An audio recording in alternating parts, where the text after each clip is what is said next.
Kalau apa yang dilakukan oleh Ibu Ida Dayak ini salah, harusnya kita bisa melakukan sesuatu yang lebih baik, yang tidak salah.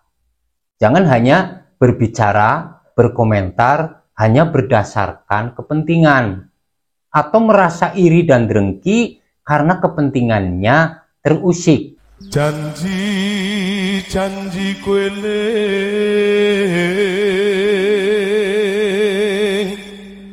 Salam Rahayu. Pada kondisi saat ini, banyak sekali orang-orang yang lebih suka memperhatikan orang lain daripada memperhatikan tentang diri sendiri. Sifat iri dan dengki ini kemudian menjadikan kita sulit sekali menemukan kedamaian di dalam kebersamaan.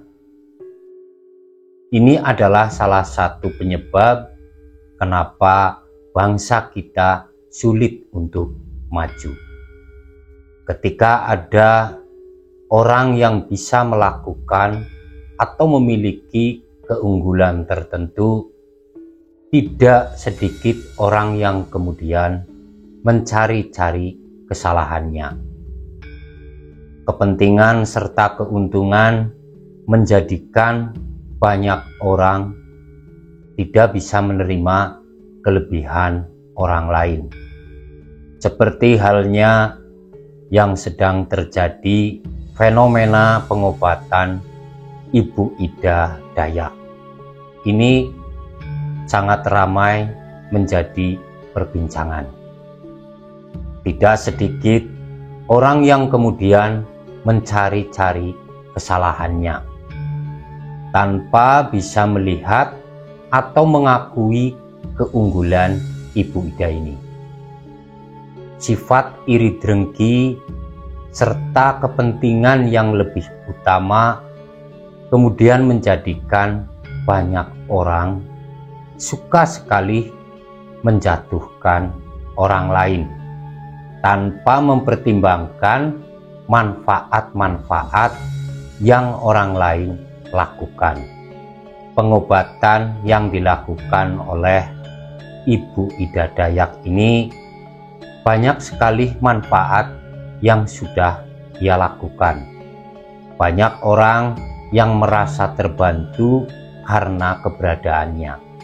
Di dalam kondisi ekonomi yang tidak menentu ini, tentunya kehadiran dari Ibu Ida ini sangat-sangatlah membantu.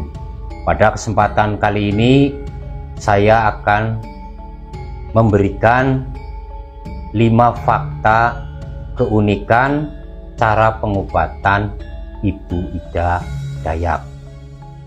Fakta yang pertama, bahwa Ibu Ida ini melakukan pengobatan tanpa memungut biaya, apalagi memasang tarif. Ini adalah kelebihan yang harus sama-sama kita akui, bahwa di kondisi saat ini ekonomi yang tidak jelas, banyak sekali kesulitan-kesulitan yang kita hadapi. Muncul Ibu Ida Dayak yang banyak memberikan solusi terhadap khususnya kepada mereka-mereka yang mengalami sakit. Jadi ini yang harus kita akui bersama. Jadi bukan kemudian kita mengkritik, apalagi sampai menghujat, mencari-cari kesalahannya hanya karena kepentingan kita merasa terusik, atau kita menggunakan momen viralnya Ibu Ida Dayak ini sebagai keuntungan kita. Siapapun Ibu Ida ini, yang pasti dia sudah berbuat banyak untuk meringankan kesulitan-kesulitan orang. Terlepas bagaimana dia, akan tetapi lewat sentuhan tangannya dia mampu menjadi pelantara untuk kesembuhan orang-orang yang mengalami sakit. Ini sangat luar biasa. yang belum tentu kita yang merasa baik, kita yang merasa lebih unggul dari Ibu Ida ini bisa melakukan apa yang Ibu Ida Dayak ini lakukan.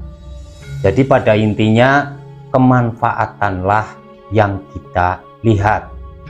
Singkirkan kepentingan serta tujuan keuntungan kita, sehingga kita bisa merespon baik apa yang orang lain lakukan untuk kemanfaatan orang banyak.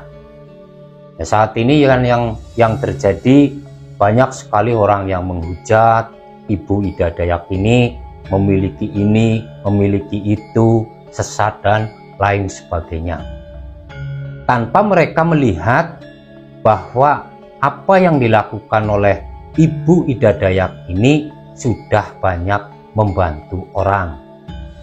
Bahkan tidak sedikit orang yang sudah ia bantu, yang itu belum tentu mau dilakukan oleh orang-orang yang mengatakan Ibu Ida Dayak begini, Ibu Ida Dayak begitu. Itu belum tentu mereka mampu dan mau melakukannya. Yang kita saksikan selama ini, ketika kita mengalami sakit dan ingin berobat, kita membutuhkan dana yang cukup besar. Ini yang justru sangat menyulitkan.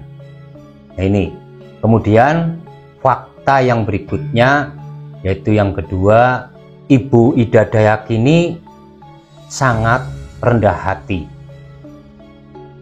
Dia tidak pernah mengklaim dirinya mampu mengobati siapapun.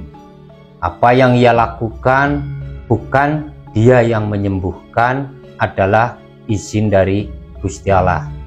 Keikhlasan, sifat yang rendah hati ini menjadi salah satu penyebab kenapa Ibu Ida Dayak ini memiliki kemampuan yang sangat luar biasa. Karena ini, ketulusan inilah serta sifat rendah hatinya yang kemudian semakin menambah daya kekuatan yang Gusti Allah berikan. Kemudian fakta yang ketiga, Ibu Ida Dayak ini memiliki daya gaib yang sangat tinggi. Terlepas ia didampingi oleh apa, oleh siapa, akan tetapi dengan kemampuan yang ia miliki, ia bisa mengobati orang dengan cara yang sangat unik. Yang ini kemudian mengundang banyak sekali komentar-komentar. Ada yang mengatakan Ibu Ida Dayak ini didampingi oleh sosok tertentu. Kemudian Ibu Ida Dayak ini memiliki pendamping tertentu. Terlepas dari semua itu, bagi saya itu bukan soal. Apapun itu, Ibu Ida Dayak ini sudah secara terang benderang memberikan banyak manfaat kepada banyak orang. Saya juga ikut prihatin. Banyak sekali orang-orang yang memiliki kepentingan tertentu yang biasa mendapatkan keuntungan-keuntungan, mereka tidak segan-segan untuk menghujat apa yang Ibu Ida Dayak ini lakukan. Kalau apa yang dilakukan oleh Ibu Ida Dayak ini salah, harusnya kita bisa melakukan sesuatu yang lebih baik, yang tidak salah. Jangan hanya berbicara, berkomentar hanya berdasarkan kepentingan, atau merasa iri dan dengki karena kepentingannya terusik. Nah ini. Kemudian fakta yang keempat, Ibu Ida Dayak ini melakukan pengobatan terhadap pasien-pasiennya dengan menggunakan media minyak bintang. Minyak bintang bagi saudara-saudara suku Dayak di Kalimantan sana adalah merupakan minyak warisan leluhur mereka yang secara turun-temurun menjadi kebanggaan saudara-saudara kita suku Dayak. Kelebihan dari minyak bintang ini seperti yang sudah diperlihatkan oleh Ibu Ida Dayak, dengan media minyak ini ia mampu melakukan banyak hal. Seperti yang kita lihat, ia mengoleskan minyak bintang kepada bagian dari tubuh orang yang sakit. Kemudian Ibu Ida ini sangat unik, ia mengajak pasiennya untuk berjoget agar pasien ini merasa gembira. Dan hal ini adalah hal yang sangat unik. Jadi ini sangat luar biasa. Kemudian fakta yang kelima atau yang terakhir, Ibu Ida Dayak ini diyakini adalah salah satu orang yang dipilih oleh Gusti Allah untuk memberikan pertolongan kepada banyak orang. Dengan kemampuannya yang ia dapatkan dari Gusti Allah, ia akan banyak memberikan pertolongan-pertolongan seperti yang sudah kita saksikan bersama. Tidak hanya puluhan, ratusan, akan tetapi ribuan orang yang datang kepada Ibu Ida Dayak ini. Karena itu tadi, tidak memungut biaya, tidak menarif, dia tidak jumawa atau rendah hati, dan dia tidak pernah mempersoalkan apapun komentar orang lain. Ia tetap dengan apa yang ia yakini itu bermanfaat, dia terus menolong orang banyak, sementara kita hanya sibuk mengomentari dan mencari-cari kesalahan-kesalahannya. Ini lucunya di sini. Jadi bukannya kita termotivasi, seorang Ida Dayak bisa mampu melakukan hal yang sangat luar biasa.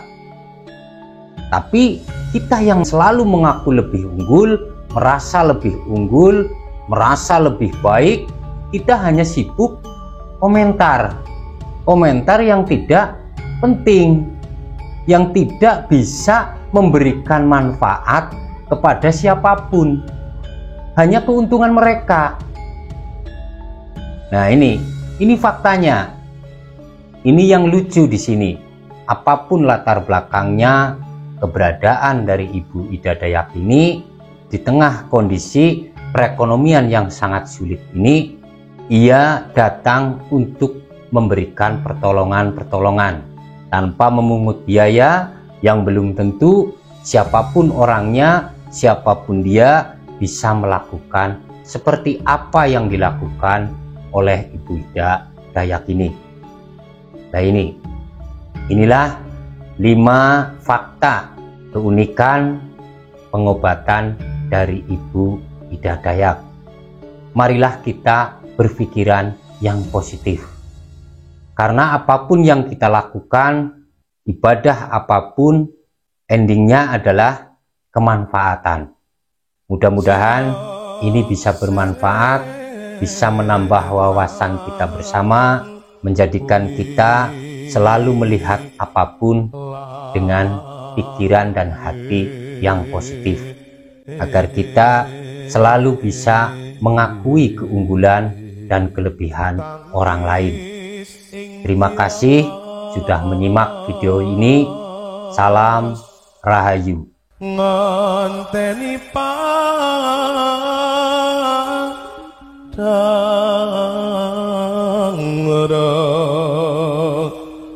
bulan